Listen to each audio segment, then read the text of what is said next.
நிலத்தினில் நிழல் விட ஏங்குவே நிழல் விழுந்த மணலையும் மடியில் தாங்குவே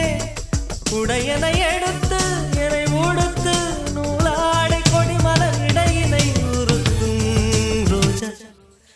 உன் பேர் மெல்ல நான் சொன்னதும் என் வீட்டு ரோஜாக்கள் பூக்கின்றன ஒரு நாள் உனை காணாவிடில் எங்கே உன் அன்பென்று கேட்கின்றன நீ வந்து